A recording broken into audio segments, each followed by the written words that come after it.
एक ओंकार सतनाम करता पुरख निर्भव निर्वैर अकाल मूरत अजूनी सैभं गुर प्रसाद। मनुख की बरतर परिपूर्ण परमात्मा ने इस ढंग दी कीती है। इस दी दुनिया कुछ बाहर पई है, कुछ अंदर है। जैसे शरीर दी अंदर दी पवन दा बाहर दी पवन नाल संबंध जुड़िया है, शरीर दे अंदर पए हुए पानी दा बाहर दे पानी नाल संबंध है। शरीर दी मिट्टी दा बाहर दी मिट्टी नाल जुड़िया होया संबंध है। असी कुछ बाहर हाँ, कुछ अंदर हाँ। एक श्वास असी बाहर कढ़दे हाँ, एक अंदर लै लेंदे हाँ। जे सिर्फ अंदर लईए ते कहीए बाहर नहीं कढ़ना तां भी असी नहीं रह सकांगे। और जे बाहर ही श्वास कढ़ दईए तो फिर अंदर ना ले जाइए तां भी जीवना औखा होवेगा। इत्थों अध्यात्मवादियों ने यह तत्त कढ़िया है कि असी कुछ बाहर हाँ, कुछ अंदर हाँ। साडी दुनिया कुछ बाहर है, कुछ अंदर है। कुछ बाहर दी दौलत है, कुछ अंदर दी दौलत है। कुछ बाहर दा कुटुंब परिवार है, कुछ अंदर दा कुटुंब परिवार है। बाहर दा जो कुटुंब परिवार है साडा, उसदी ते सूझ बूझ सानू पूर्ण रूप दे च है। पर अंदर दा साडा की परिवार है, इसदी जानकारी गुरु नानक देव जी महाराज करांदे ने। दूसरी उदासी दा भ्रमण करके जद आप तीसरी उदासी दी पूर्ण रूप दे तैयारी करन लगे तां आप दी माता जगत माता तृप्ता जी ने आप नूं प्रेरिया कि हुण तुसी कुटुंब वाले हो, परिवार वाले हो, तुहाडे बच्चे हैगे, तुहाडी पत्नी भी हैगी और परिवार दे च रहना भी तुहाडा धर्म है, मुख धर्म है। तां उस वक्त गुरु नानक देव जी महाराज ने अपनी माता प्रति जो बचन उच्चारण कीते ने, गुरु ग्रंथ साहिब जी महाराज दे च बकायदा दर्ज ने। आपने फरमान कीता, माता मैं जिधर भी जाना अपना परिवार नाल लैके जाना और मैं कदी परिवार तो बिछड़िया ही नहीं। परिवार मेरे नाल हुंदा जिस पासे भी मैं जावां।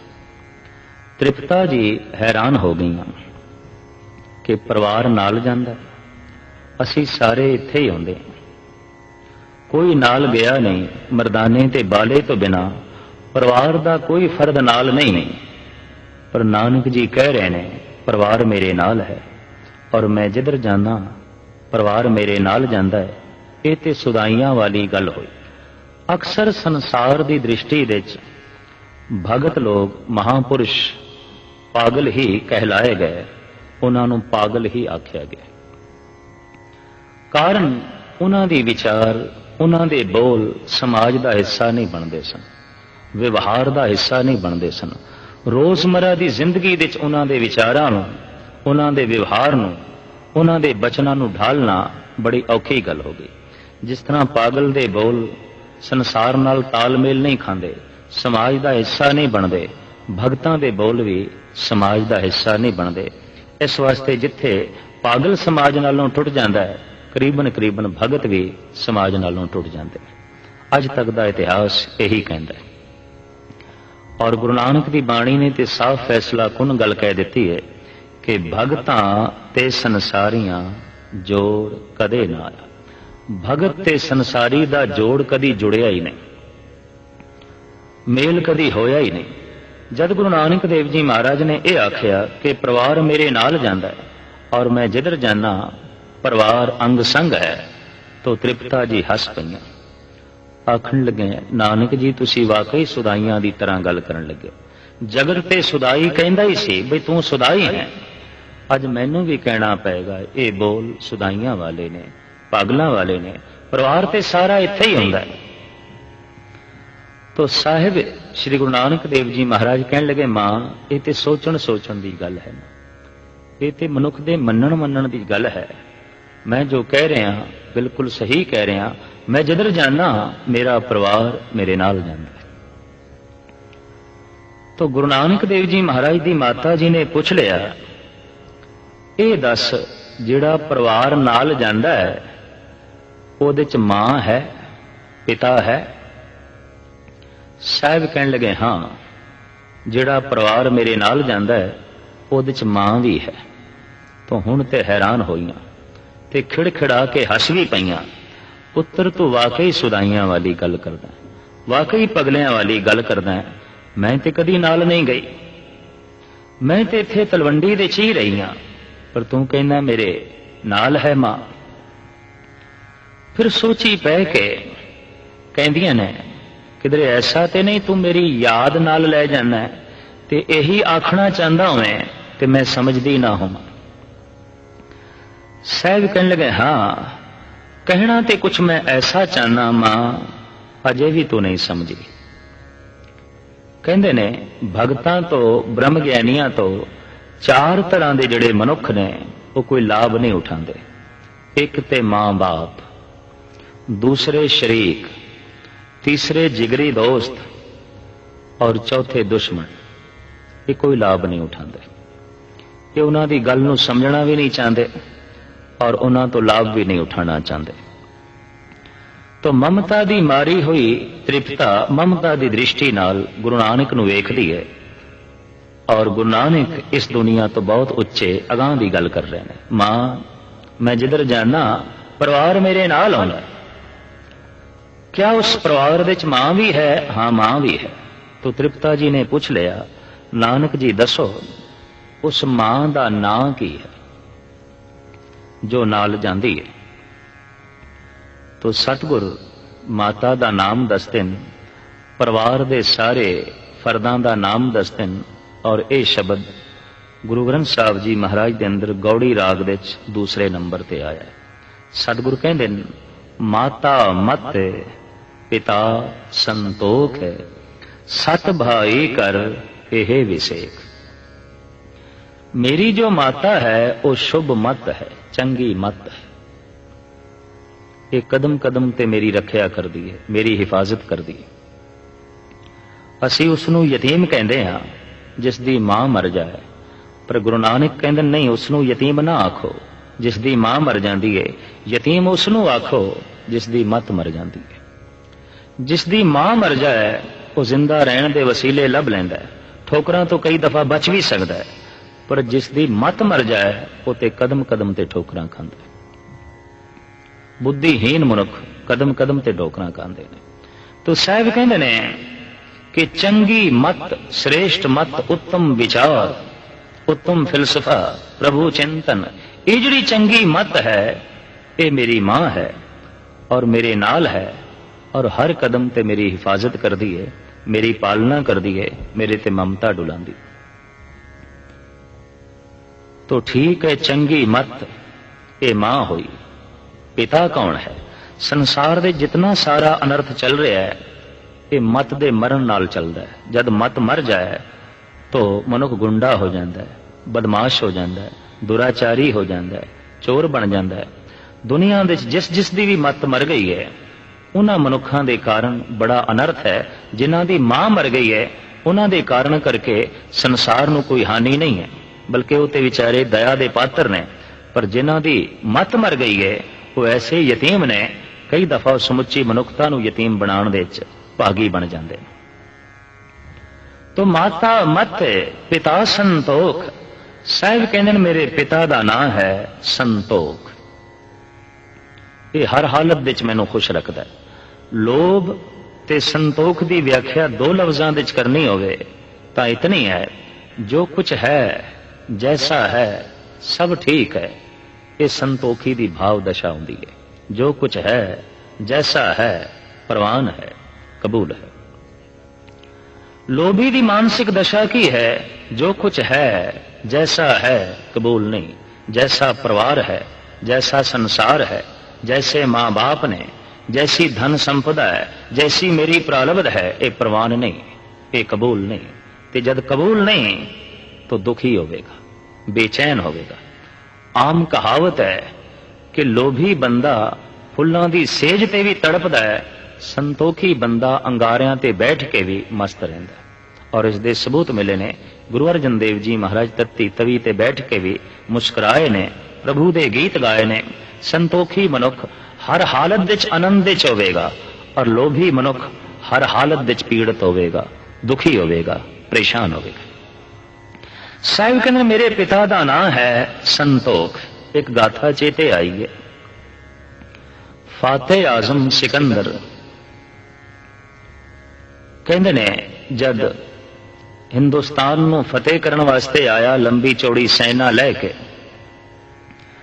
तां जिस वक्त दरिया सिंध अबूर करन लगा, सिंध दे तट दे ते एक अजीब मस्त फकीर लेटे होया सी रेत दे विच।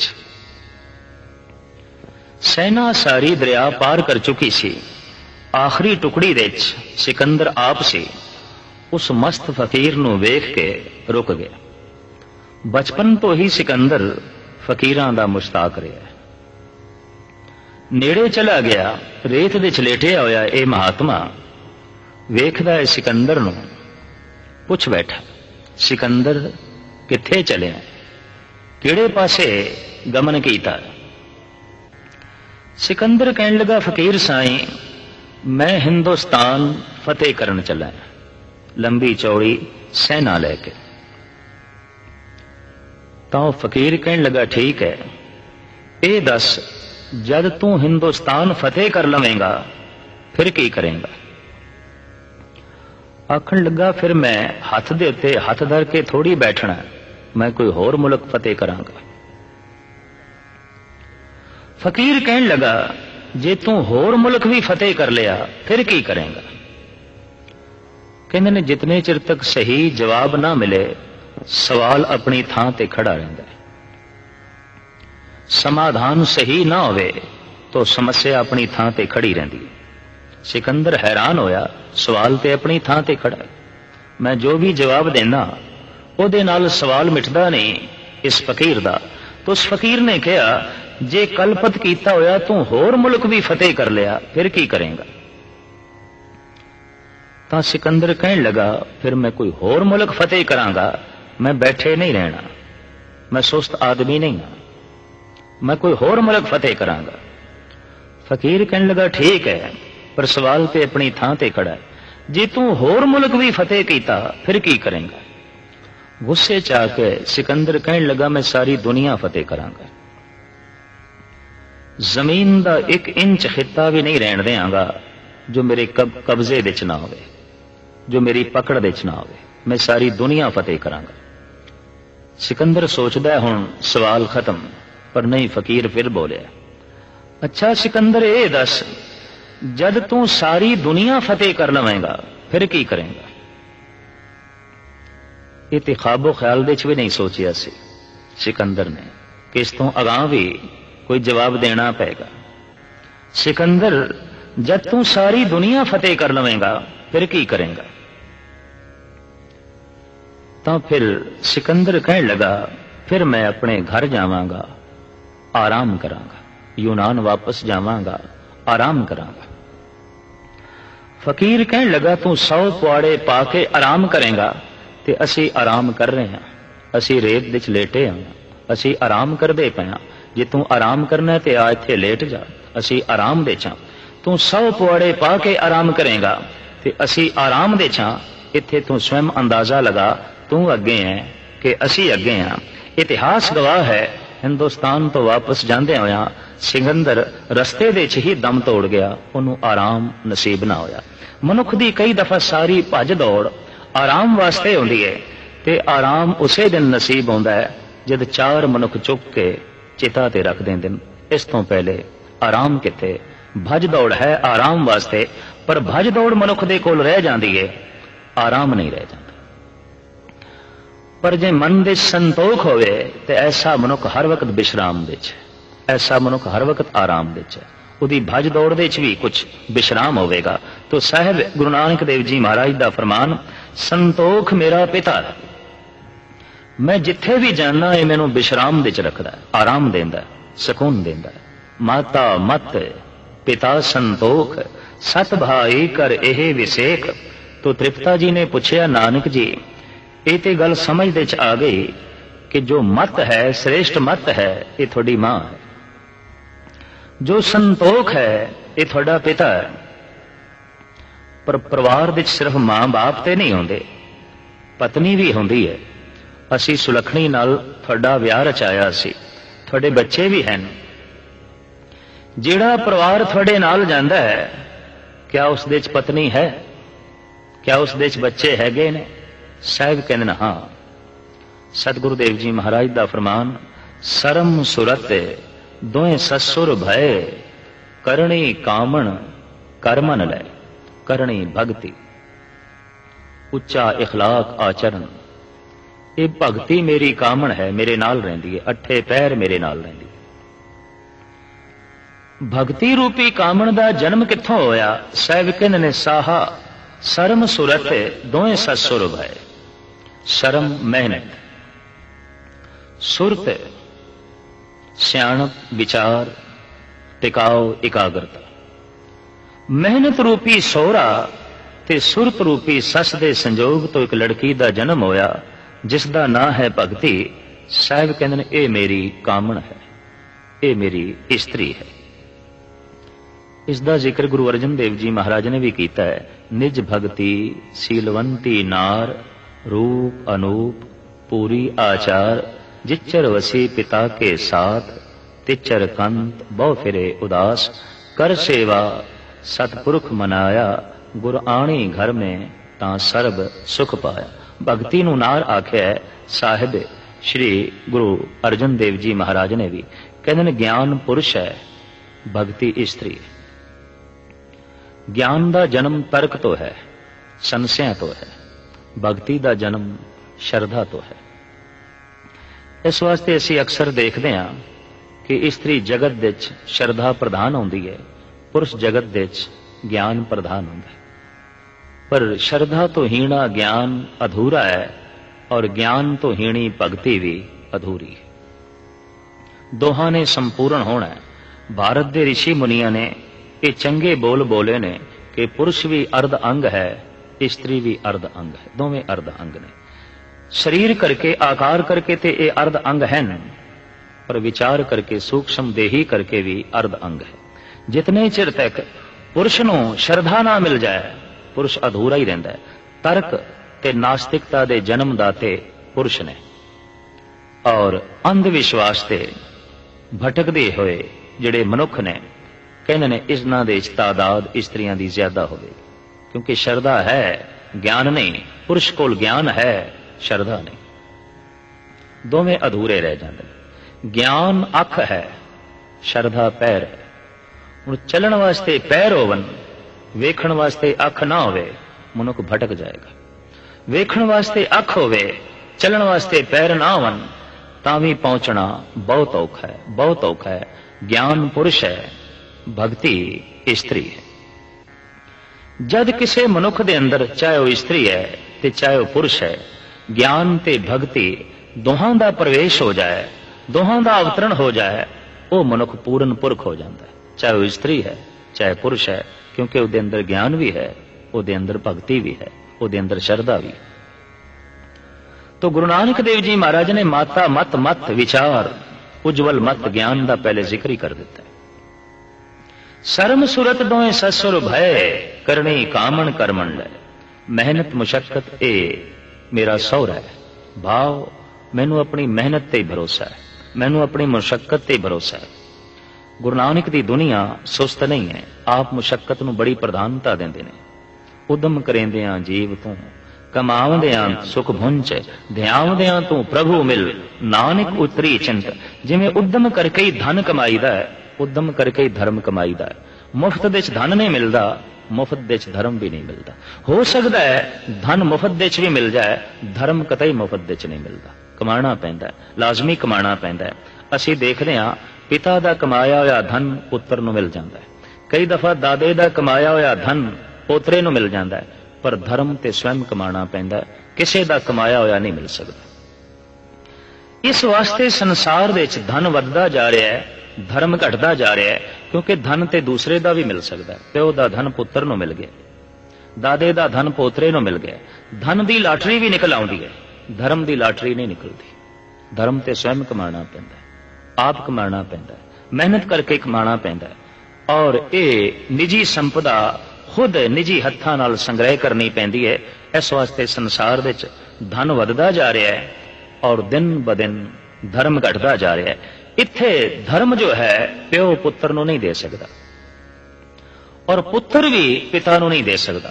धन ऐसा है कि पुत्र ने कमाया वो पिता की झोली च पा सकता है और पिता ने कमाया वो पुत्र के हत्थां च दे सकता है, पर धर्म स्वयं कमाना पैंदा है। प्यो पुत्र नूं नहीं दे सकता, पुत्र पिता नूं नहीं दे सकता। इसका इतिहासक सबूत है गुरु रामदास जी महाराज की बड़ी कोशिश से कि मेरा जिहड़ा वड्डा पुत्र है पृथ्वी चंद, ये भी नाम दा रसिया बने, ये भी बाणी पढ़े, ये भी परमात्मा नाल जुड़े, पर नहीं, वो झगड़दा ही रहा, वो नास्तिक ही रहा, वो कलेश पांदा रहा। उहदे संबंध च महाराज दे बोल भी ने, काहे पूत झगड़त हो संग बाप, जिनके जने बडीरे तुम हो, तिन स्यों झगड़त पाप। वो लड़दा ही रहा, झगड़दा रहा, इच्छा ख्वाहिश होने के बावजूद भी गुरु रामदास जी महाराज दी पृथ्वी चंद भगत ना बन सके, संत ना बन सके, धर्मी ना बन सके। इत्थे पिता पुत्र की झोली च नहीं पा सके। दूसरे पासे असी देखते हाँ प्रहलाद की बड़ी कोशिश से कि जिहड़ा राम दा रस मेरे कोल है, जो धर्म मेरे कोल है, वो मेरे बापू कोल भी होवे, वो मेरे पिता कोल भी होवे, पर नहीं, हरनाकश इस दौलत तो वांझा ही रह गया। जो नाम दी दौलत प्रहलाद कोल सी, वो हरनाकश कोल नहीं सी। चाहते सन प्रहलाद कि मेरे बापू कोल भी होवे, पर गल नहीं बनी। चाहते सन गुरु रामदास जी महाराज मेरे पुत्र कोल भी होवे, पर गल ना बनी। इत्थे एक दूजे नूं ये दौलत दिती नहीं जा सकती, स्वयं कमाणी पैंदी है, आप कमाणी पैंदी है। मनुख उसे दिन पूर्ण बनता है, धार्मिक तौर पर उसे दिन धनवान बनता है जिस दिन इसके कोल ज्ञान भी होवे और श्रद्धा भी होवे, अंदरों पूर्ण हो जाता है। तो साहिब कहते ने मेहनत मुशक्कत ये मेरा सौर है, सुरत मेरी सस है, इन्हां दे संजोग तो एक लड़की का जन्म होया जिसका नाम है भगती। साहिब कहते वो मेरी कामण है, करनी कामण है, कर मन लै। तां तृप्ता जी बोल उठे, नानक जी सुलखणी दे नाल विआह असी कराया सी, भगती रूपी कामण नाल विआह किसने कराया और कदों होया। गुरु नानक इस दे संबंध विच भी दसदे ने। साहिब कहते साहा संजोग विआह विंजोग, सतपुरुषां दा जो संजोग होया, जो सतसंग नसीब होए, ये मेरी मंगनी हुई सी। सतपुरुषां दी सोबत विच मैं बैठा तां भगती नाल रिश्ता जुड़िया, सतसंग दा संजोग मेरी मंगनी हुई सी। ते जद विकारां दा वियोग हो गया, दुराचार निकल गए, दुष्कर्म ढह गए, तां मेरा विआह हो गया। ये मेरा विआह होया। दुष्कर्म दे खत्म होंदियां, गलत विचारां दे खत्म होंदियां, गलत कर्म दे मिटदियां ही भगती प्रगट हो गई, भगती मैनू मिल गई। साहा संजोग विआह विजोग, सतपुरुषां दे संजोग नाल रिश्ता जुड़िया सी। गुलिस्तान विच एक बोल बड़ा कीमती है। ईरान दे प्रसिद्ध संत शेख सादी दी ये महान रचना है गुलिस्तान। कहते ने वो एक दिन बैठे सन, हाथ धो रहे सन मिट्टी दे नाल। कोल बैठे उन्हां दे शागिर्द वो पुछदे ने, उस्ताद जी थोड़े चेहरे ते हर वक्त मस्ती रहिंदी है, रौनक रहिंदी है, तुसी खुश रहिंदे हो, आनंद विच रहिंदे हो, जद कि अठे पैर अपने आप नूं खुश रखना बड़ी औखी गल है, पर तुसी अठे पैर खुश रहिंदे हो, अठे पैर प्रसन्न रहिंदे हो, अठे पैर खेड़े ते मस्ती विच रहिंदे हो। आखिर थोड़े कोल ऐसी की चीज है, सानू भी ये राज दसो। तो कहते ने जो मिट्टी हत्थां दे सी शेख सादी दे, उस मिट्टी नूं आप सूंघण लग पे, काफी देर तक सूंघते रहे। शागिर्द कहते रहे, उस्ताद जी सानू दसो कि थोड़े कोल इतनी प्रसन्नता किस तरह है, इतना खेड़ा किस तरह है। शेख सादी कहने लगे, थोड़ा सवाल मैं मिट्टी ते कीता है, मिट्टी बोलेगी मैं दसांगा। हैरान ने विद्यार्थी, पर बड़ी सुंदर नज़म दे राही विद्यार्थियों को समझाया है ईरान दे प्रसिद्ध संत शेख सादी ने। गिले खुशबू दर हुमाम रोजे, रसीद अज दस्ते महबूब बदस्त। कहता है कि एक दिन घर वाली दे हथों मैनू खुशबूदार मिट्टी हाथ धोण वास्ते प्राप्त हुई।